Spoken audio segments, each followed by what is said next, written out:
do it. There's a lot of questions about Joe Biden's age and level of infirmity.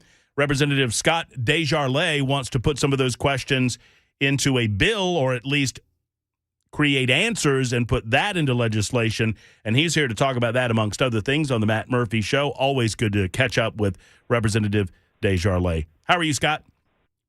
Doing great, Matt.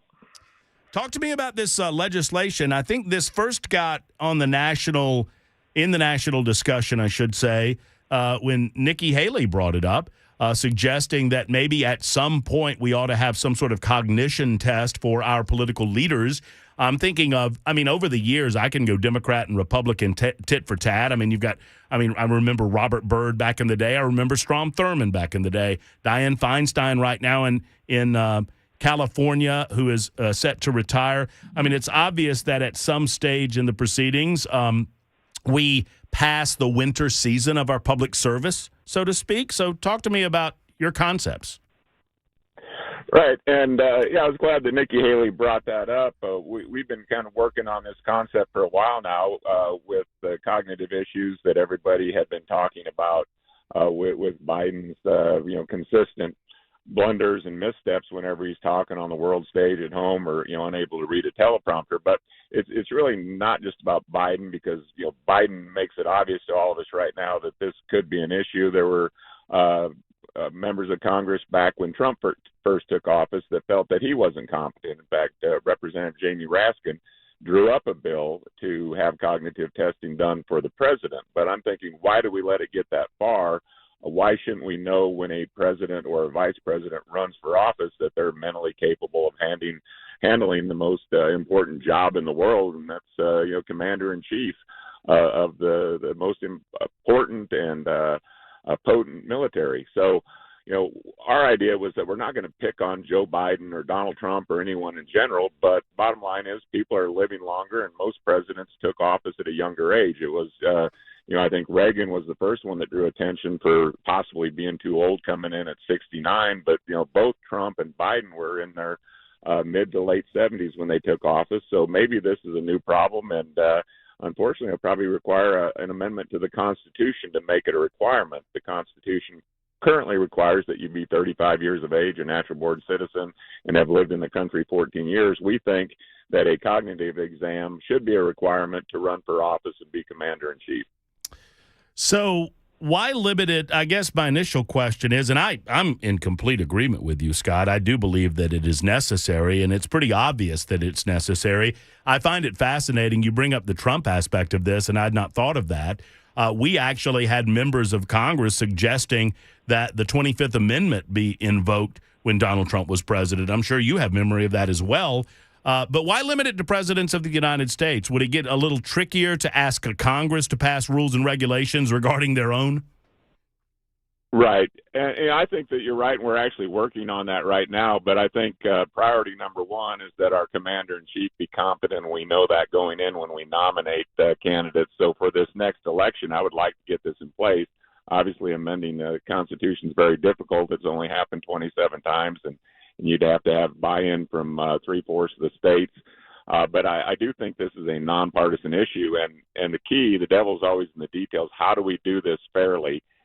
So do you have a commission that agrees on 2 or 3 standardized cognitive tests? So, we've got to work that out. Now, with Congress, you got all different ages. You can have a representative running at age 25, so there's all different kinds of crazy out there. We're talking more about, cognitive decline and dementia for our commander-in-chief. But you take Fetterman, for example. We all knew he couldn't speak. He had expressive aphasia due to a stroke, but yet they left him there, and now he's in a hospital seeking treatment, which we all feared would happen if they continued to leave him under that kind of pressure. And as you mentioned, Dianne Feinstein announced her retirement, then forgot that she announced her retirement, and there's others. So certainly members of Congress and whether it be the House or Senate should fall under this umbrella. But I think for our initial phase, we're going to look at making this requirement for vice president and presidential candidates initially, but we already are working on a secondary bill that will include members of Congress. But as you can tell with the age range, it's going to be a whole different setup in terms of testing. So what I would think that you would get a good reaction both from Republicans and Democrats. Now, obviously, Democrats in the White House right now, and they're going to look at this as, a slap at their guy. Have you had any Democrats that have offered support either publicly or privately? Well, interestingly, we've been doing district work last week and this week, and we just dropped this bill yesterday, or HJ Res 35. And so I haven't had a chance to approach many of the Democrats, but I will talk to Jamie Raskin first, because he thought this was a good idea in 2017. And I don't know why he wouldn't now, because they had concerns about President Trump. President Trump did take the Montreal cognitive exam, passed it, and released that information. And Biden, this isn't going to require him to do anything right now. Now, if he runs for re-election, it would. And I would think that there's enough Democrats who've shown concern about Biden's cognitive failures that it's not going to be that difficult to get people to agree with the concept. The secret's going to be keeping it nonpartisan and having a commission that's fair, that it's not used for political targeting, because I know that's going to come up. I would worry about that myself. So it's going to, there's going to be amendments and perfections to this bill as we go along. But I really don't know who, whether you're Democrat, Republican, Independent, anybody across all political spectrums across this country have got to agree that we need a competent commander-in-chief. And so I think it's not going to be as tough a sell as we think. We just got to reassure people that it's not for political purposes or targeting. I mean, the 25th Amendment already exists. That involves presidential disability.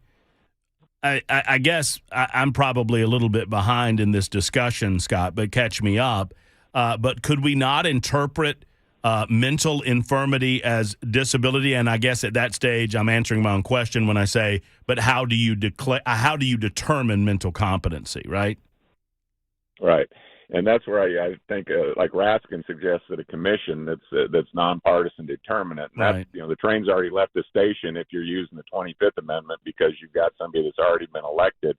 I think Biden going into this next election, there's already questions about his competency. And, he just had a health report released that he was a vital, vibrant 80-year-old, but that's a lot different than a vibrant, vital 40-year-old. So, any doctor can say anything. You can say, for 100 years old, he's in really good shape. That doesn't mean he's up for the job. So that type of, rendering of an opinion from a physician probably doesn't mean that much. But if you have a panel that's nonpartisan that determines fitness, both physical and mental, then I think we're going to be in a lot better place.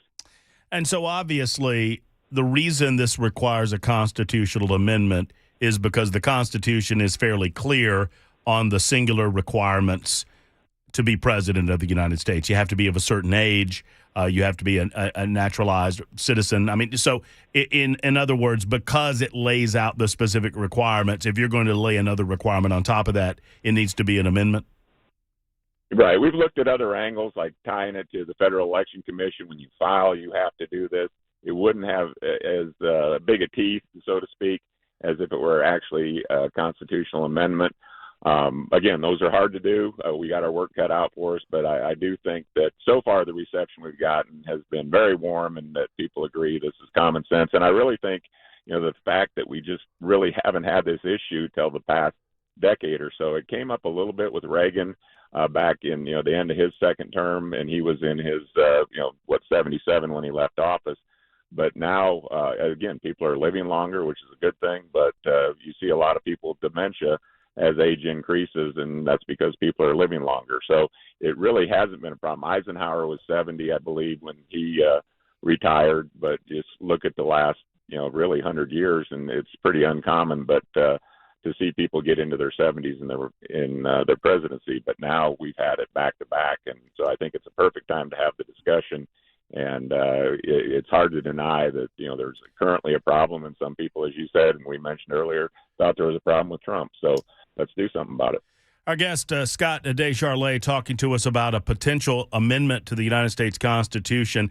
You say that you're working with the GOP Doctors Caucus to write the legislation, right? Yeah, well, I'm working with them to get ideas on the best avenues for cognitive function testing. Obviously, there's a number of different tests out there, and we want to decide whether it would be a battery of tests, whether it's a single test. Is there one that everyone can agree on that you have to have these basic functions to be determined competent? And I've administered these tests in my office when I was a physician to determine early stages of Alzheimer's or dementia. So they can be pretty simple, but usually it involves repeating a series of eggs, bread, milk, and butter. Can you repeat that? Can you read a paragraph? Can you comprehend it? What can you tell? There's different exercises you do. We just have to decide what would be a good battery of tests to require, and then so I'm working with my physician colleagues to iron that out. One of my super texters just wrote in, and I think it's a valid point, Scott, and I want your reaction to it. They say it's really not cool to target one branch and not the others. If it's a heavy lift to get this constitutional amendment through the Congress anyway, and I think I might know the answer to this, but I'm going to go ahead and ask the question, why not go ahead and do both? Why not say if you're going to serve in any office on the federal level, either United States Senate, United States Congress, as a judge or as president, why not go ahead and cover all three branches? Yeah, I had that discussion just an hour ago with my wife on Supreme Court judges, and so that's the beauty about this process that we have. I can drop this bill, it can be amended, it can be perfected, and we were already saying, why not Supreme Court judges? Obviously, they're appointed for life. Shouldn't they be competent of all people, and senators and members of the House? And so I think that this will grow in all three directions, all three branches. I'm glad your caller brought that up. We're already thinking about that.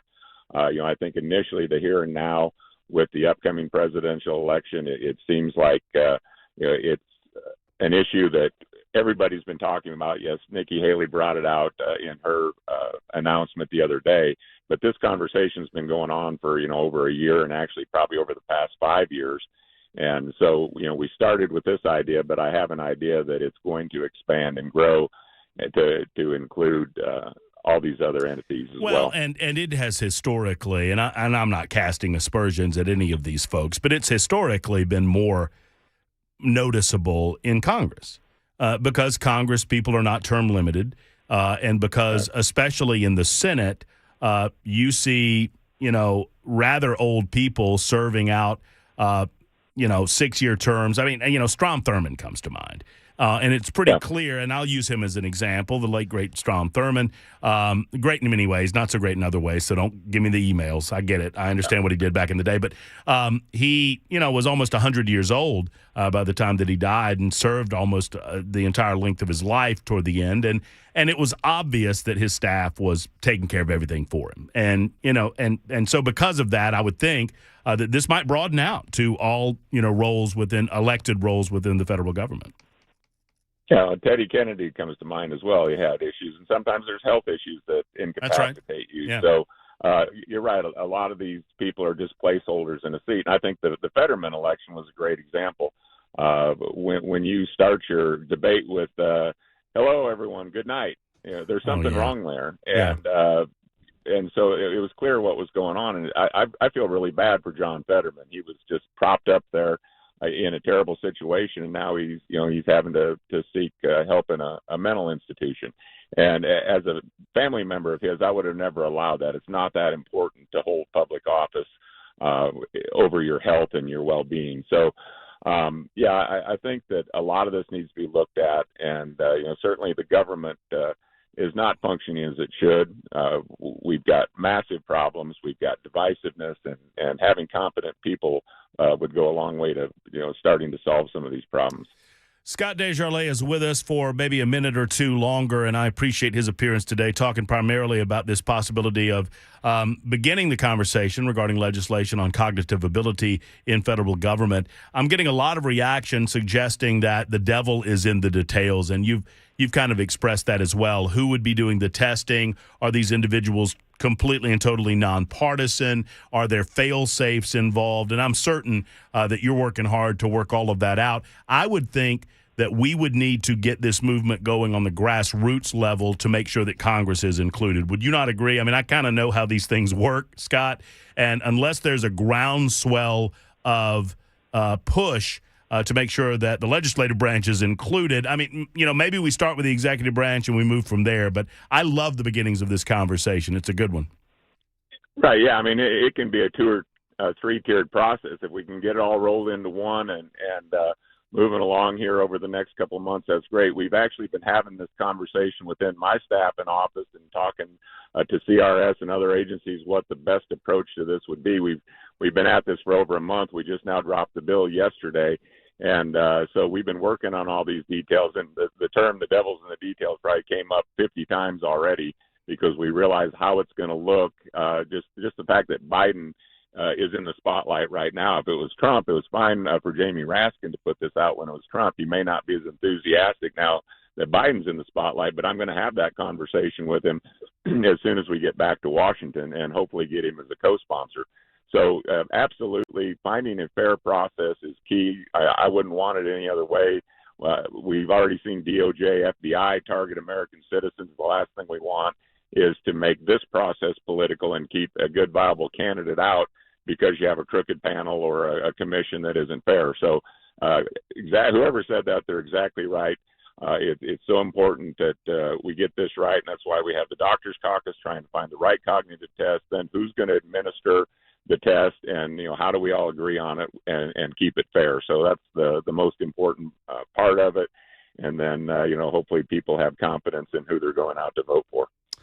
Scott, always good to catch up. Come see us sometime when you're in Nashville. We appreciate the work that you do in Washington, D.C. Take care.